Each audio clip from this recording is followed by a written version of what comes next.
Welcome back. China has urged Lithuania to correct its course after 6 members of its parliament joined their Baltic counterparts on a trip to Taiwan. The island's leader Tsai Ing-wen expressed hope of strengthening cooperation with Europe on safeguarding freedom and democracy. Taipei rolled out the red carpet for 10 lawmakers from the Baltic nations as President Tsai Ing-wen continued to make headway on the diplomatic front. 6 parliamentarians from Lithuania joined their counterparts from Estonia and Latvia for the 2-day Open Parliament Forum this week. Tsai told the delegation from the former Soviet states that Taiwan and Europe must stand together against authoritarianism and disinformation.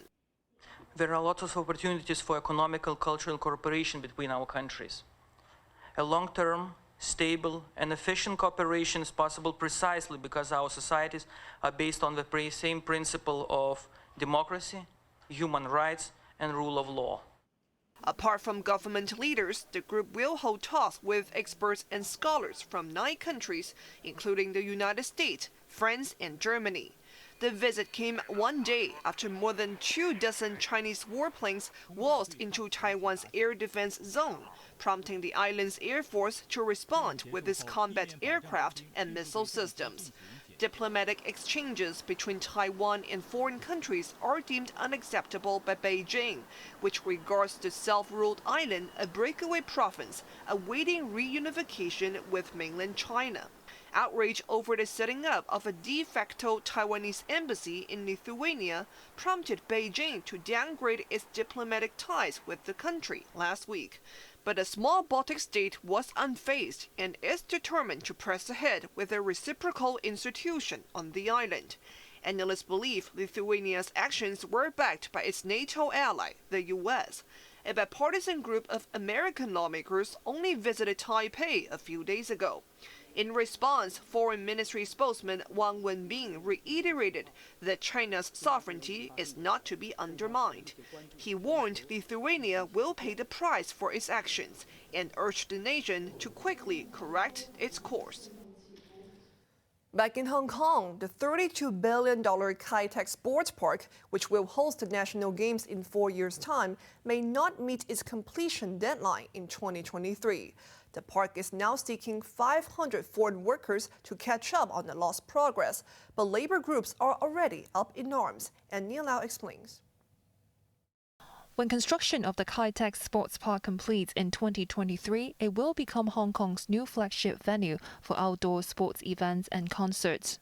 But like many other infrastructure projects in the past, the showpiece complex at the Kai Tak development area may face lengthy delays. Reports now suggest that construction is already behind schedule, partly due to global supply chain disruptions caused by COVID. To catch up on progress, the park's contractor is said to be seeking 500 imported workers on 12-month contracts. In a recent meeting with representatives from the Home Affairs Bureau and the Labour Advisory Board, the park's management revealed it had difficulty looking for welders, plumbers, as well as electrical and air conditioning mechanics. The shortage will worsen from June next year when construction reaches its peak level.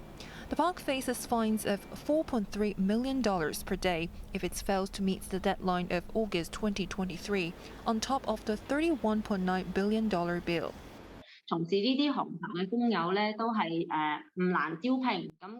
But Labour Advisory Board member Tem Kam Lin struck down the proposal. She said there are tens of thousands of registered mechanics in Hong Kong and urged the park to double down on their local recruitment efforts. The Labour Department confirmed that the park's contractor had tendered an application to import foreign labour. The number of workers it is seeking will be decided later, it added. Annie Lau, HKIBC. A man who managed a Telegram channel used by radical supporters of the anti-extradition movement now faces a lengthy jail term. He pleaded guilty to 9 charges, including incitement to commit riot and arson. Johanna Chen has more. Siu Chang-long arrived at district court for his formal hearing, nearly 20 months after he was remanded in custody. The 33-year-old insurance broker had managed a Telegram channel used by radical protesters of the anti-extradition movement. He also posted or forwarded content teaching people how to make petrol bombs and encouraged others to obstruct railways and join protests, such as the violent clashes at Chinese University in November 2019. The channel, which had been shut down by police, had about 1,200 posts and over 20,000 followers at the time of his arrest last year. Siu pleaded guilty to 9 charges today, including incitement to commit riot, arson, and public nuisance, as well as to inflict grievous bodily harm. A 10th charge of money laundering will be dealt with at a later date, over $1.6 million of donations he received from followers. In mitigation, Siu's lawyer said his client had become lost and mad after going too far in his pursuit of justice.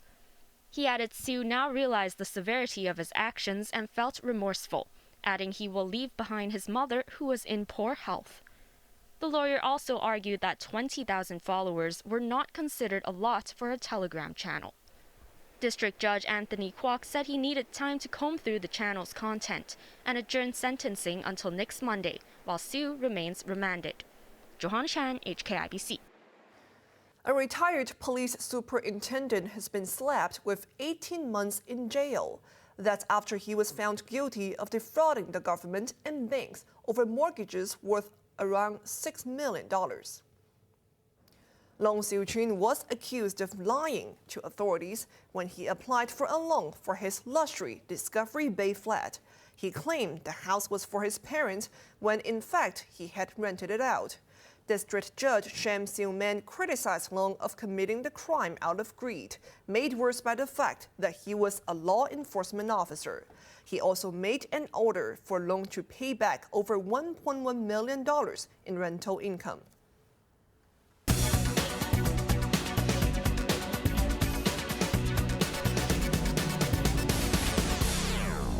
Shares of Macau's casinos went on a free fall 1 day after junket tycoon Alvin Chow was detained.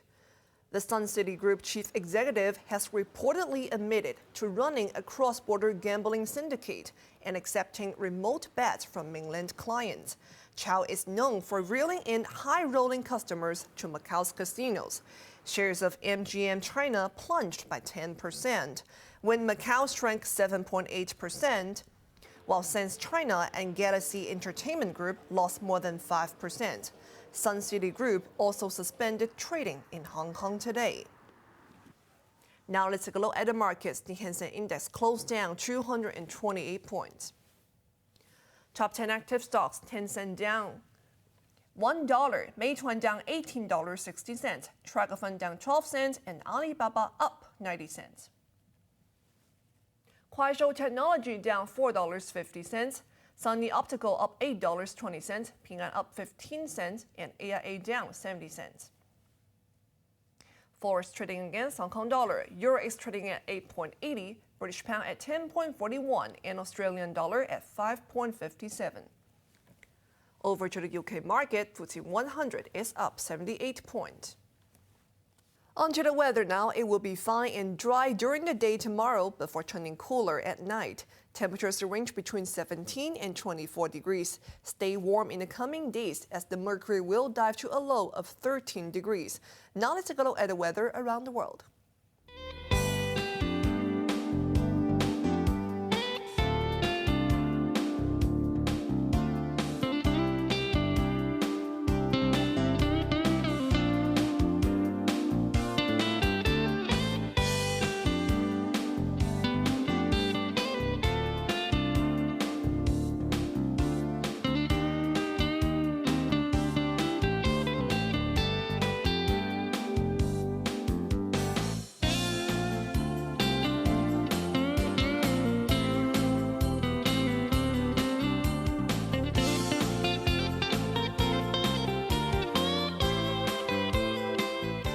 That's our main news for Monday night. Join us for more news at 11. I'm Sarah Wong. Thanks for watching. Good night.